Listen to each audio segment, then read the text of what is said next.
नमस्कार। स्वागत है आपका स्प्रेड पीस में। आज सुनिए मुंशी प्रेमचंद की लिखी कहानी अनाथ लड़की। सेठ पुरुषोत्तम दास पूना की सरस्वती पाठशाला का मुआयना करने के बाद बाहर निकले तो एक लड़की ने दौड़कर उनका दामन पकड़ लिया। सेठ जी रुक गए और मोहब्बत से उसकी तरफ देखकर पूछा, क्या नाम है? लड़की ने जवाब दिया, रोहिणी। सेठ जी ने उसे गोद में उठा लिया और बोले, तुम्हें कुछ इनाम मिला? लड़की ने उनकी तरफ बच्चों जैसी गंभीरता से देखकर कहा, तुम चले जाते हो, मुझे रोना आता है, मुझे भी साथ लेते चलो। सेठ जी ने हंसकर कहा, मुझे बड़ी दूर जाना है, तुम कैसे चालोगी? रोहिणी ने प्यार से उनकी गर्दन में हाथ डाल दिए और बोली, जहाँ तुम जाओगे वहीं मैं भी चलूंगी, मैं तुम्हारी बेटी होंगी। मदरसे के अफसर ने आगे बढ़कर कहा, इसका बाप साल भर हुआ नहीं रहा, मौ कपड़े सीती है, बड़ी मुश्किल से गुजर होती है। सेठ जी के स्वभाव में करुणा बहुत थी। यह सुनकर उनकी आंखें भर आईं। उस भोली प्रार्थना में वह दर्द था जो पत्थर से दिल को पिघला सकता है। बेकसी और यतीमी को इससे ज्यादा दर्दनाक ढंग से जाहिर करना नामुमकिन था। उन्होंने सोचा, इस नन्हे से दिल में न जाने क्या अरमान होंगे, और लड़कियों अपने खिलौने दिखाकर कहती होंगी, यह मेरे बाप ने दिया है। वह अपने बाप के साथ मदरसे आती होंगी, उसके साथ मेलों में जाती होंगी और उनकी दिलचस्पियों का जिक्र करती होंगी। यह सब बातें सुन सुनकर इस भोली लड़की को भी ख्वाहिश होती होगी कि मेरे बाप होता। मौ की मोहब्बत में गहराई और आत्मिकता होती है जिसे बच्चे समझ नहीं सकते। बाप की मोहब्बत में खुशी और चाव होता है जिसे बच्चे खूब समझते हैं। सेठ जी ने रोहिणी को प्यार से गले लगा लिया और बोले, अच्छा, मैं तुम्हें अपनी बेटी बनाऊंगा, लेकिन खूब जी लगाकर पढ़ना। अब छुट्टी का वक्त आ गया है, मेरे साथ आओ, तुम्हारे घर पहुंचा दूं। यह कहकर उन्होंने रोहिणी को अपनी मोटर कार में बिठा लिया। रोहिणी ने बड़े इत्मीनान और गर्व से अपनी सहेलियों की तरफ देखा। उसकी बड़ी बड़ी आंखें खुशी से चमक रही थीं और चेहरा चौंदनी रात की तरह खिला हुआ था।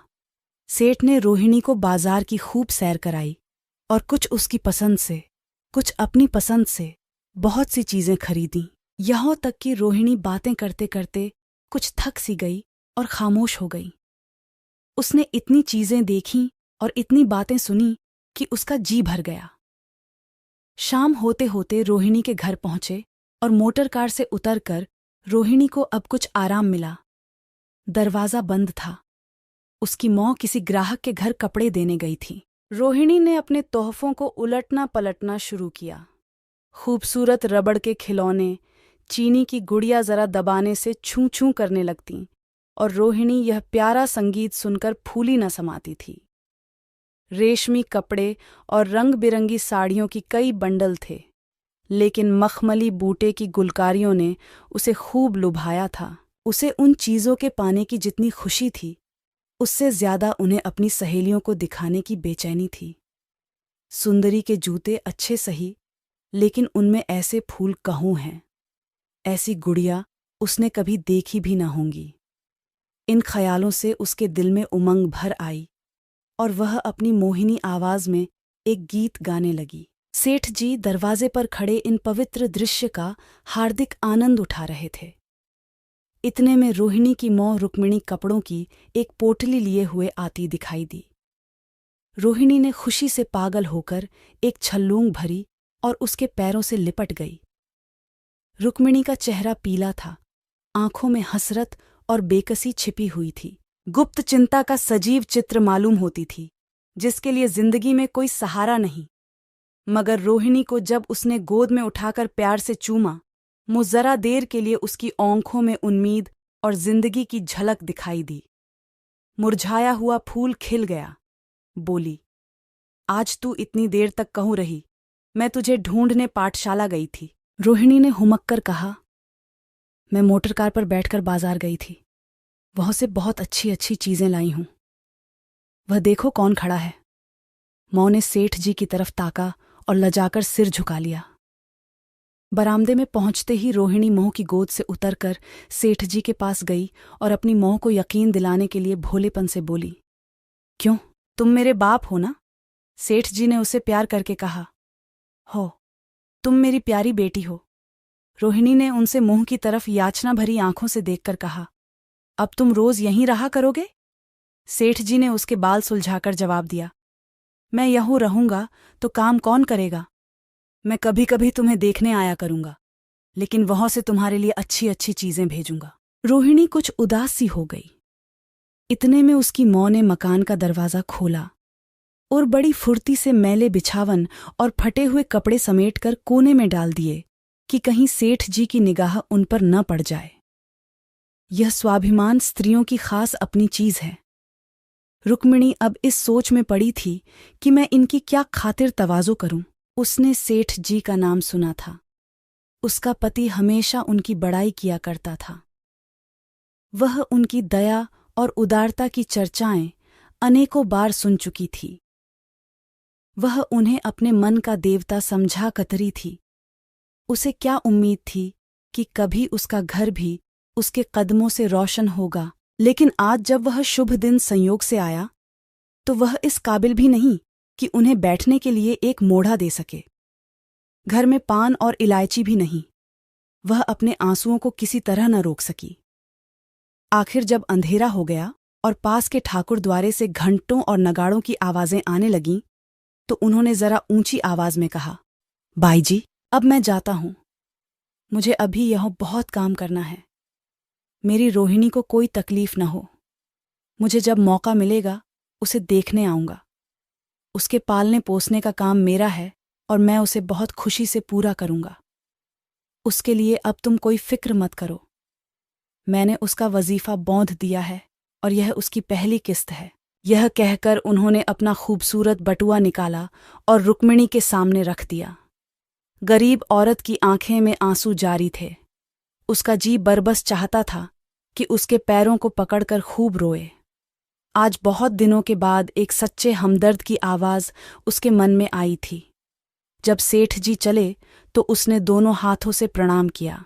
उसके हृदय की गहराइयों से प्रार्थना निकली, आपने एक बेबस पर दया की है, ईश्वर आपको इसका बदला दे। दूसरे दिन रोहिणी पाठशाला गई तो उसकी बों की सज धज आंखों में खूबी जाती थी। उस्तानियों ने उसे बारी बारी प्यार किया और उसकी सहेलियों उसकी एक एक चीज को आश्चर्य से देखती और ललचाती थी। अच्छे कपड़ों से कुछ स्वाभिमान का अनुभव होता है। आज रोहिणी वह गरीब लड़की न रही जो दूसरों की तरफ विवश नेत्रों से देखा करती थी।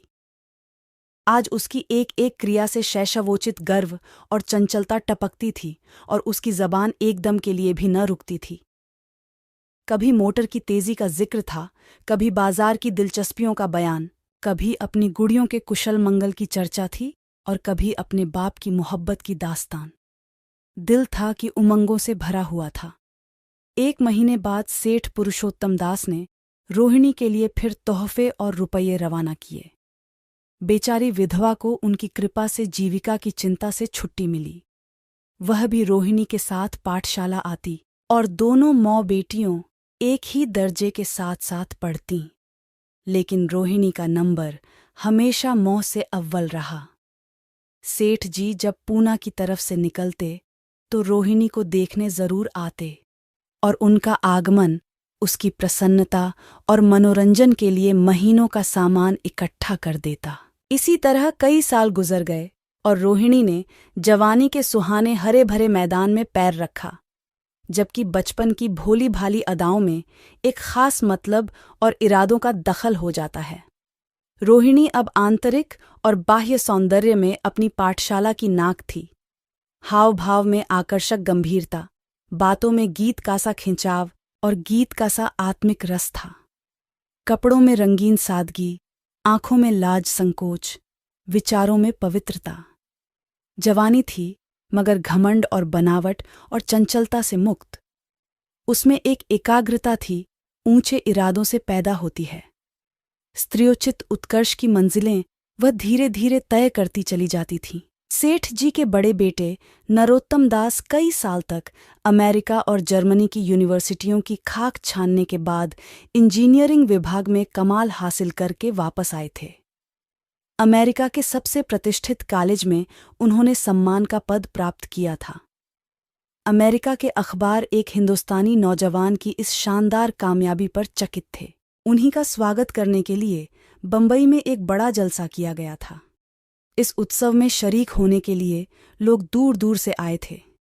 सरस्वती पाठशाला को भी निमंत्रण मिला और रोहिणी को सेठानी जी ने विशेष रूप से आमंत्रित किया। पाठशाला में हफ्तों तैयारियां हुई। रोहिणी को एकदम के लिए भी चैन न था। यह पहला मौका था कि उसने अपने लिए बहुत अच्छे अच्छे कपड़े बनवाए। रंगों के चुनाव में वह मिठास थी, काट छौट में वह फबन जिससे उसकी सुंदरता चमक उठी। सेठानी कौशल्या देवी उसे लेने के लिए रेलवे स्टेशन पर मौजूद थीं। रोहिणी गाड़ी से उतरते ही उनके पैरों की तरफ झुकी, लेकिन उन्होंने उसे छाती से लगा लिया और इस तरह प्यार किया कि जैसे वह उनकी बेटी है। वह उसे बार बार देखती थीं और आंखों से गर्व और प्रेम टपक पड़ता था। इस जलसे के लिए ठीक समुंदर के किनारे एक हरे भरे सुहाने मैदान में एक लंबा चौड़ा शामियाना लगाया गया था। एक तरफ आदमियों का समुद्र उमड़ा हुआ था, दूसरी तरफ समुद्र की लहरें उमड़ रही थीं, गोया वह भी इस खुशी में शरीक थीं। जब उपस्थित लोगों ने रोहिणी बाई के आने की खबर सुनी तो हजारों आदमी उसे देखने के लिए खड़े हो गए। यही तो वह लड़की है जिसने अब की शास्त्री की परीक्षा पास की है। जरा उसके दर्शन करने चाहिए। अब भी इस देश की स्त्रियों में ऐसे रत्न मौजूद हैं। भोले भाले देश प्रेमियों में इस तरह की बातें होने लगीं। शहर की कई प्रतिष्ठित महिलाओं ने आकर रोहिणी को गले लगाया और आपस में उसके सौंदर्य और उसके कपड़ों की चर्चा होने लगी। आखिर मिस्टर पुरुषोत्तम दास तशरीफ लाए। हालांकि वह बड़ा शिष्ट और गंभीर उत्सव था, लेकिन उस वक्त दर्शन की उत्कंठा पागलपन की हद तक जा पहुंची थी। एक भगदड़ सी मच गई। कुर्सियों की कतारें गड़बड़ हो गईं। कोई कुर्सी पर खड़ा हुआ, कोई उसके हथों पर। कुछ मनचले लोगों ने शामियाने की रस्सियों पकड़ीं और उन पर जा लटके कई मिनट तक यही तूफान मचा रहा। कहीं कुर्सियां टूटीं, कहीं कुर्सियों उलटीं, कोई किसी के ऊपर गिरा, कोई नीचे। ज्यादा तेज लोगों में धौल धप्पा होने लगा। तब बीन की सुहानी आवाजें आने लगीं। रोहिणी ने अपनी मंडली के साथ देश प्रेम में डूबा हुआ गीत शुरू किया।